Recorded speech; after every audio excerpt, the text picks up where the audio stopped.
Hey guys, welcome back. I hope you're having an amazing day. Let's get right into the stories. The first one is an entitled People story. It was a sweltering 95 degrees on the Saturday that everything went down with my neighbor Karen. The kind of oppressive summer heat that makes you desperately crave some relief. I had been dreaming about lazy weekends lounging by my new in-ground pool ever since I had bought this gorgeous house 6 months ago. Just immersing myself in the cool water and letting all my stresses float away. I had worked hard to be able to afford this little slice of paradise. The sparkling turquoise pool was the crown jewel that had convinced me to buy the property. I couldn't wait to put it to use all summer long. The first couple months after moving in were peaceful. I was still getting to know the neighbors, including Karen, who lived in the house to my left. She seemed friendly enough at first, a little odd and sometimes entitled acting, but nothing too bothersome. She had commented multiple times on how amazing my pool looked and how lucky I was to have it. I didn't think much of it and just politely said thanks. I assumed she was just making neighborly small talk. Trying to be generous, I even invited Karen and her husband over a few times to swim and hang out. She enthusiastically accepted each time. I hoped I was making a new local friend, though in hindsight Karen always pestered me with questions about the pool anytime we interacted. "How much did this set you back?" she asked me once. "Getting it installed must have been pricey." Another time she remarked, "Is taking care of a pool a lot of work? It seems like so much maintenance." I happily answered her questions, again just thinking she was making conversation. Karen could be a little nosy and long-winded at times, but nothing had seemed too out of the ordinary yet. But that changed dramatically one fateful Saturday as the temperatures climbed into the 90s. I had left work a little early that day, hoping to take a quick dip before meeting some other friends for dinner that evening. As I pulled into my driveway, I was confused to see Karen's car parked out front. We hadn't made plans to hang out that I knew of. Maybe she just wanted to chat about something briefly? That's when I heard splashing sounds coming from the backyard. I headed through the gate to find none other than Karen swimming laps in my pool, without permission. "Karen!" I called out, completely shocked. "What are you doing?" She paused her swimming and treaded water as she looked at me. "Oh, hi," she said casually. "Just came over to use the pool." I was flabbergasted. "I don't remember inviting you to swim today," I replied. Karen laughed as if my concerns were silly. "Well, I'm the owner now, so I can use it whenever I want."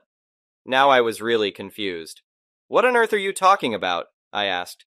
"This is my pool at my house. You can't just come use it uninvited." Karen hoisted herself out of the water and stood dripping on the pool deck. "Yeah, actually I can," she said smugly, "because I just bought this place from the bank, so technically it's my pool now."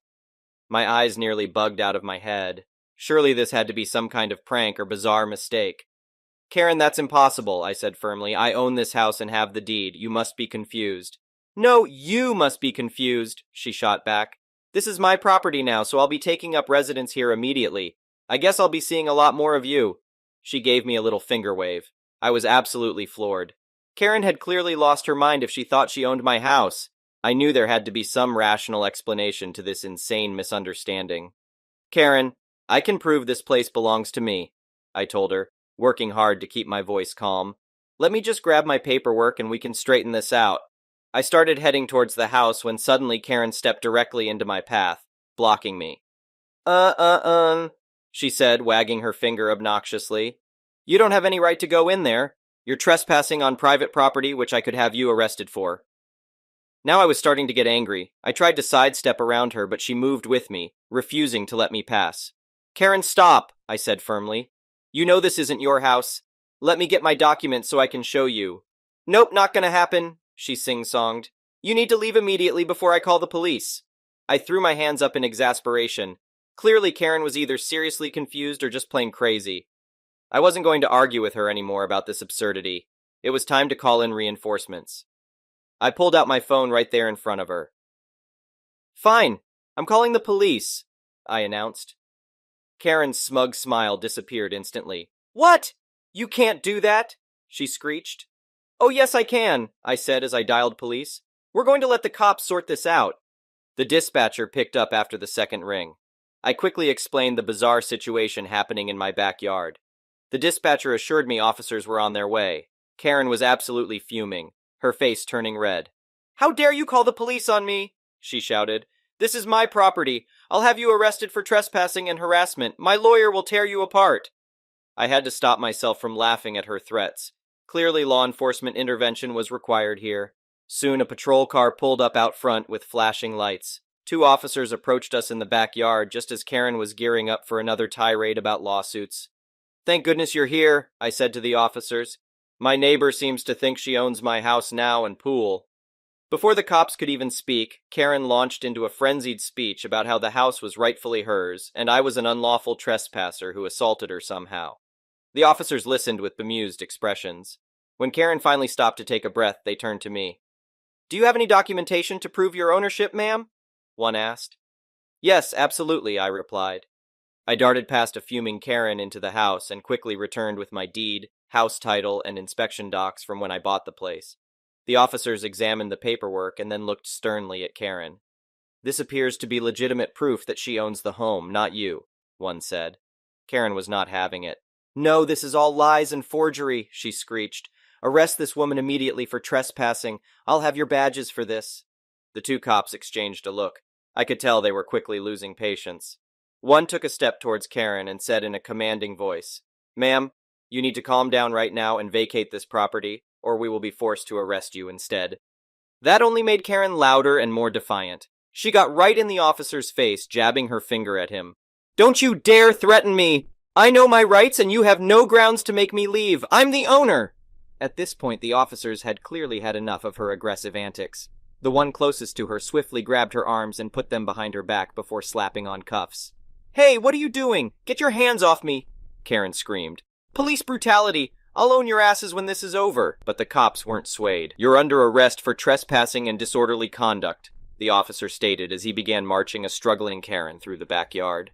She continued screaming threats and obscenities as they led her to the patrol car out front.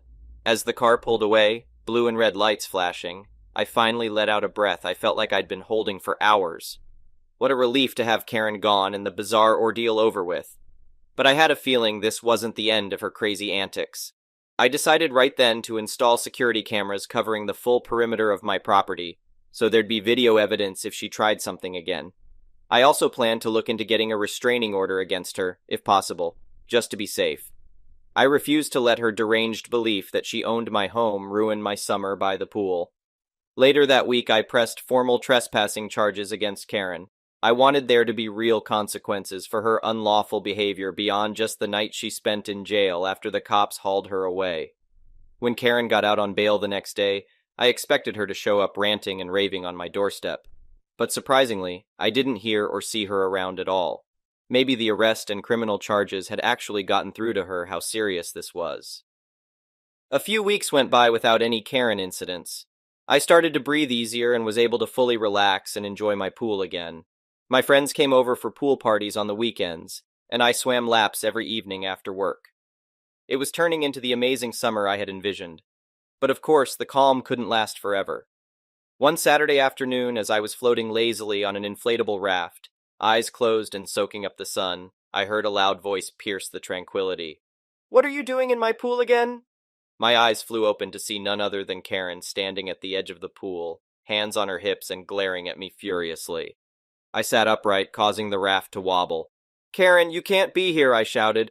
"Stay away from my property or I'm calling the police." She let out a shrill laugh.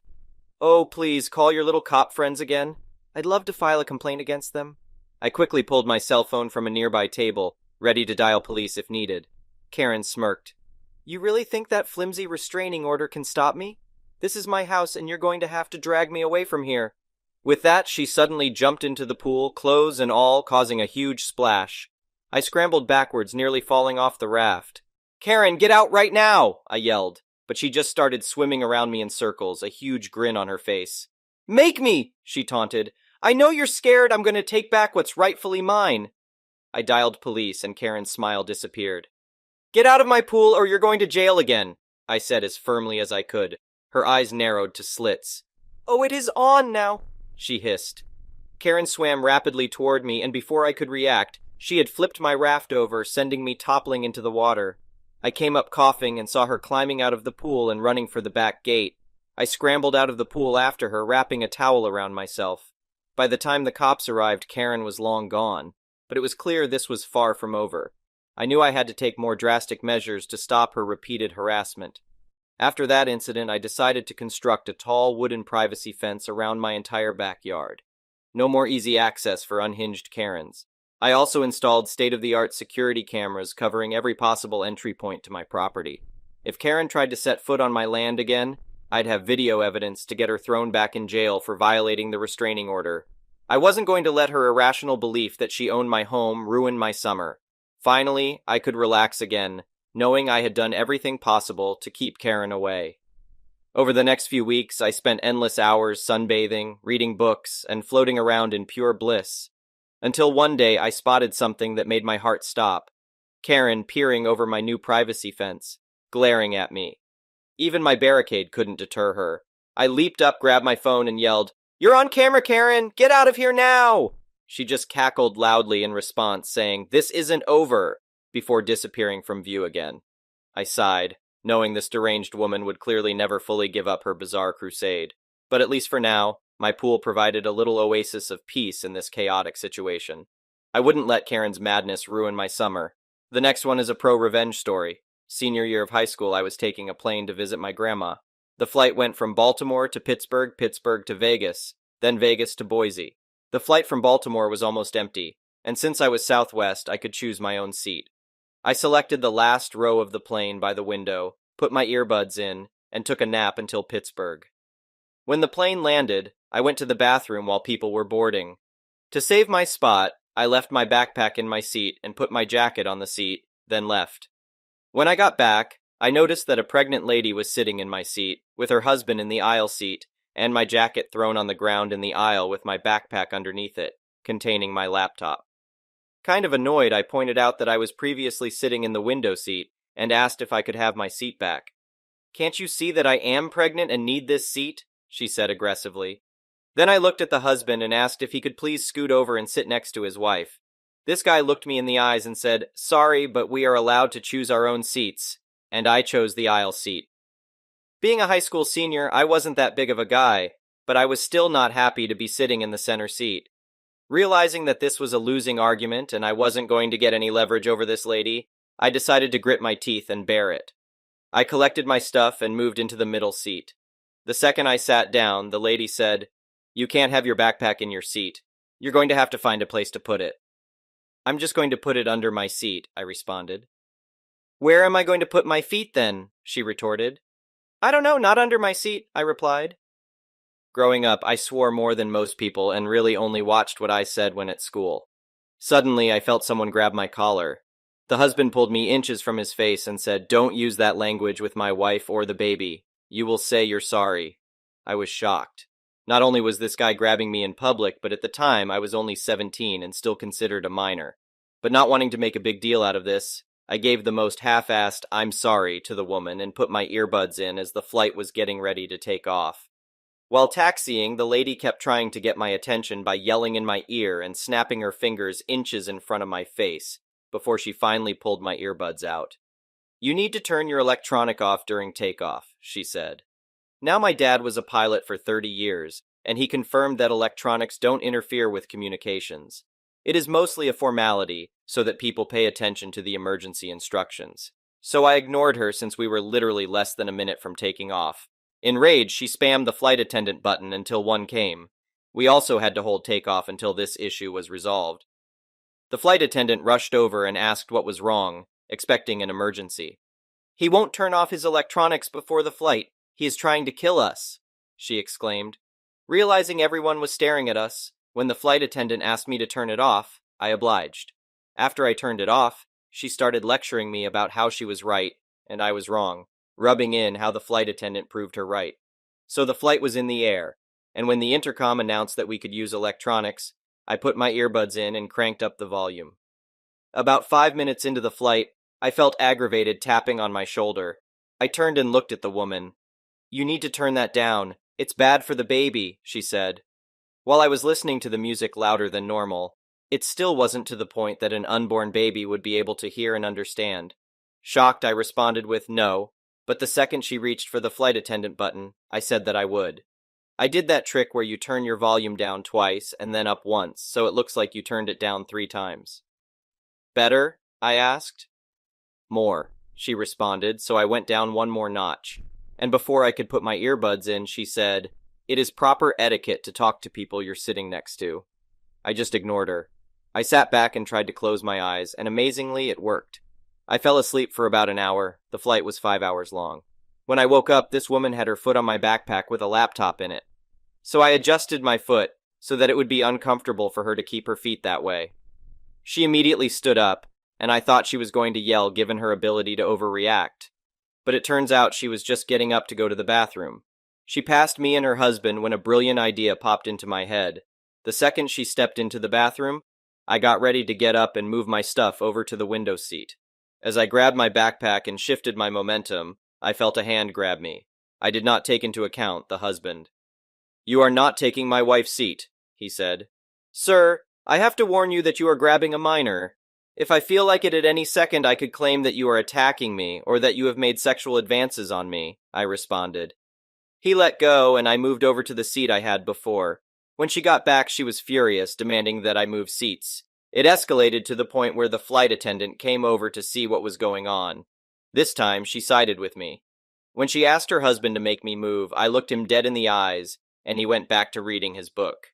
She ended up sitting in the middle seat, pissed as hell. Thankfully, I moved seats because she was up and down in her seat, needing to go to the bathroom every 15 minutes. That was pretty much the rest of the flight, except for when she intercepted my bag of pretzels when the drink cart came. In response, I closed the shade to the window as we started to land at the Las Vegas airport. Once off the plane, I went to Burger King to get a drink and some food. Then I got to my next gate and found the last seat. I scarfed down my fries and burger, walked across the hall, literally 10 feet from my seat, to throw away my garbage. When I turned to go back to my seat, I saw the same lady now sitting in the seat where I had my bag. She had moved it to the floor right in front of her, and then she shot me this smug grin, thinking she had won. Somewhat defeated by losing 2 seats to this lady, losing sleep, and my patience, it was time for action. I walked over to her to gather my things, and as I got to her, I looked her dead in the eyes, raised my right hand out, fingers spread, and hovered it right over her stomach. I looked down at my hand, and then back into her eyes. "I just cursed your baby," I said, straight-faced. I turned around 180 degrees, walked across the hall, and sat down on the floor, staring at her intensely. Now, I don't believe in curses, nor do I think I have the ability to place a curse, but this lady believed it. Her face was left expressionless, and she just started weeping to herself as I sat and watched. When her husband came over to see what was wrong and she told him, he instantly stormed over to me, knocked the drink out of my hand, grabbed me by the collar, and got right in my face. "Listen here, you little crap." He got out before security guards grabbed the man and detained him. The FAA doesn't mess around with who they hire. One guard asked me why this guy was angry, and I said that his wife had taken my seat, and I made a comment under my breath, which upset him. The officer asked for my name and identification and saw that I was a minor. He asked if I wanted to press charges, and I told him yes, but that I also didn't want to miss. He understood and let me go, then informed the Southwest airline gate attendant to please keep track of me in case we needed more information. This meant that I got to board early, and I chose the first available seat, an aisle seat, to see if this lady would get on the plane. Since she was sitting in the same gate as my flight, she never got on the plane, and it took off. Halfway through the flight attendant asked me if I had put a curse on the baby, and I responded with, "I don't know magic." 20 minutes later, the flight attendant told me that unfortunately, I would not be able to press charges against them due to being a minor, but that they missed their flight and would have to buy a new ticket to their final destination with another airline. With 5 words, I cost this horrible woman and her abusive husband around $500. The next one is a malicious compliance story. My SUV was throwing error codes, so we took it to the dealership to have them look at it. They informed us that the computer just needed a reset, and everything was good. We didn't believe them, so when we went to pick it up, my husband drove it around the parking lot, and just as we suspected, it was driving awfully and now making a horrible noise. So we went back inside and told them they were wrong, and to fix it properly. Several days later, they called us back to say that they had figured it out, and it was definitely fixed now. Something to do with the transfer case and a $2,000 bill later. We were told it was fixed and we wouldn't have any further issues. Great, I drove it away, and I got error codes again. By this point, we were beyond frustrated because this vehicle just kept costing us money and was nothing but issues for the past year or so. So we took it to the dealership and told them we'd like to sell it. The lady evaluating it asked us if there was anything wrong with it, and I informed her that I had just picked it up from their service department earlier that day, and they told us it worked perfectly. She took the keys and went out to look at it, came back in, and asked about flashing lights and some weird things. We agreed with her and let her in on the story. We walked over to the service desk and informed them that their sales department wouldn't buy it because there was something wrong with it. So why did the service department keep telling us that there was nothing wrong with it? He turned so red and immediately went to speak with his manager. They ended up having to call the vehicle engineers to figure out how to fix it, and we only had to pay the cost for the part that would actually fix it. It had something to do with a computer component that needed replacing after the transfer case failed. I can't say for certain if it was finally fixed or not because the day I picked it up, I traded it in for a different make. Thank you for watching. I would really appreciate it if you could like the video and subscribe to our channel if you haven't already. We'll see you again tomorrow. Oh, I hope you're having an amazing time. How's the water temperature? Okay. Wait, wrong thing. Shitty weather. What does that? Shitty weather means it's gonna be cloudy and rainy all day tomorrow and windy. I didn't hear the launch. I didn't even know the launch was happening. Like usually people like out here post all that. And I just now saw things today. 1 second. Dude, I've decided, hey Vaster, I've decided that I love the engine on my new Jeep. I can zoom.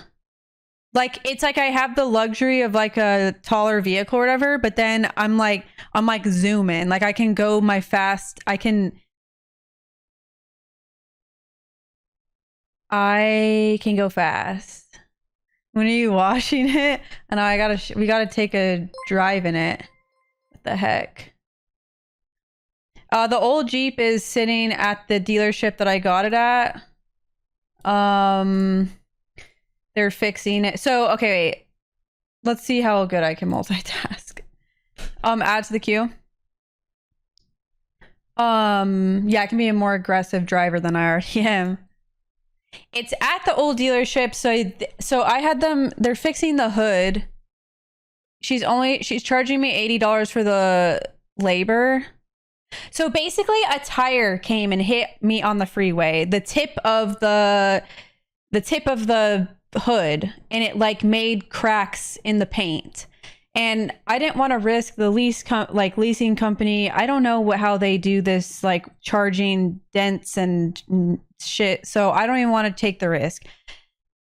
So they also looked at the hinges on the hood and the doors and said that they were corroded, and that's covered under the warranty. So they're also fixing that. They're fixing the key. They made a new key because I accidentally washed the key in the washer, and I haven't had a second key in since 2 years. So they're fixing that. That's covered under a warranty because I guess when I leased the car, I bought all those packages apparently that you get everything like free, and I never used them. Well, no, I did use them for like the oil changes and shit, but I didn't know that it covered a key. And then they're fixing the corroded hinges, and she's also buffing and repainting the hood. And that's just going to cost $80 for the labor. She's not charging me for the paint. And she said it'll be done this week. I talked to the manager, Olga. And then I just have to pay off. I have one more payment I have to make towards it. And I pay that off, and then I give it back to the leasing company. I have 2 cars right now. Yeah. So yeah, I can't. $80 for a repaint. I don't know. She has to buff it out. She has to. That's just the labor, because the paint was like, I don't know. What about the slash to the door liner? We're just gonna hope that the person doesn't notice that. We're just gonna. We're just gonna hope that. But I guess I'm. It was a smart lease through Ally Financial. So a smart lease means that I'm protected for a lot of things. If you like read up on Ally Financial, like smart lease or some shit, what am I saying? They're like covered for a lot of stuff. I bet Olga's hot as shit. 80's great full price. I know. I was thinking it was gonna be like 200. Yeah, work is under warranty. Yeah, it was. I like to run people off the road. Realistically, I should have waited until my lease is finally up. But given that my mom was in town to help me and stuff, like it ends up being the same amount.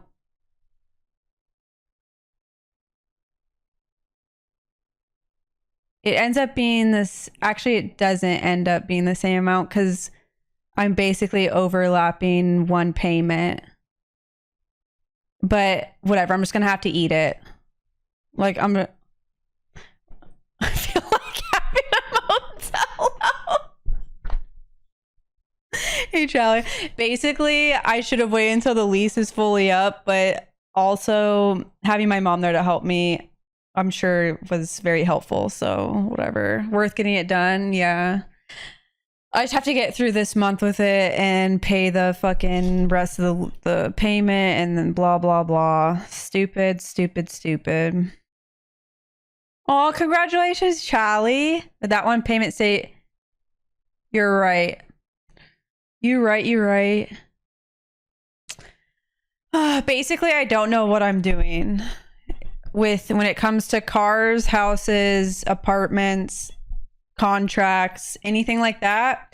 I don't know what I'm doing. So I suddenly want authentic Mexican food. Cats know I feel like I'm at this restaurant in Arizona right now and they're going around. It's called El Churro, or something like that, and they go around with the to table and like you tip them and they sing. They have like they're singing. Next thing we know, she's paying $6,000 for this one bedroom. Oh, absolutely not. I'm not that dumb. Basically, after this month, actually, when is that lease on that car up? It might be up next month. Actually, I can't remember. Either way, after I get that car out of my way, I'll be in good shape. Ew, when I did that, oh my god, it fucking shook like I'm 90 years old, dude. Hey Tossin, how are you? I just ate I want enchiladas. Do you at least know what you're... no, I don't really know what I'm doing, ever. How much ass do you have to show for an $80 paint job? I mean, she's just a nice lady giving me a deal. Olga's a nice lady. I didn't have to show any ass. She's a nice lady. All right, what the fuck? Hold on. I'm very behind on everything.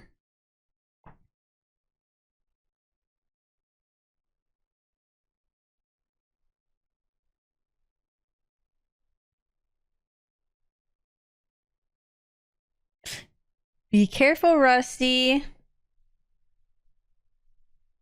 Yeah, you're about to be in trouble with me. You don't want to be in trouble with me. I mean, you're getting a new motor, so that makes sense. No, I didn't get a new... Hey, Bill. I didn't get a new motor. What do you mean? Next birthday, I'm hiring mariachis to sing outside your apartment. I'd love nothing more. Okay. 5 gifted small egg. Okay, 20 gifted is a golden egg.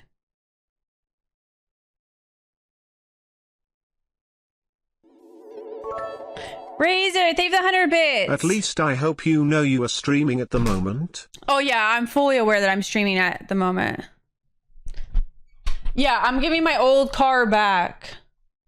Because it was a lease. I was going to buy it but I ended up getting fucked over on the payment and everything because I don't know what I'm doing. So I got a new lease,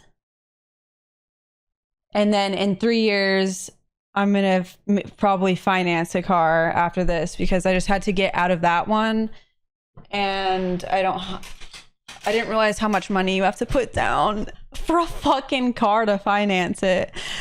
I didn't realize how much money you have to put down to make the payment like not crazy. Like, oh my god.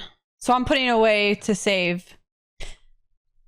Can a mod do? Oh yeah, the command. Oh, he means like a command. 1 second. Hey David, how are you? I have a car monthly. I gave it back and get a new one. Oh hell yeah! So you're in a lease too? You lease a car? And for Mary Rose, she'd love that. Okay, golden egg.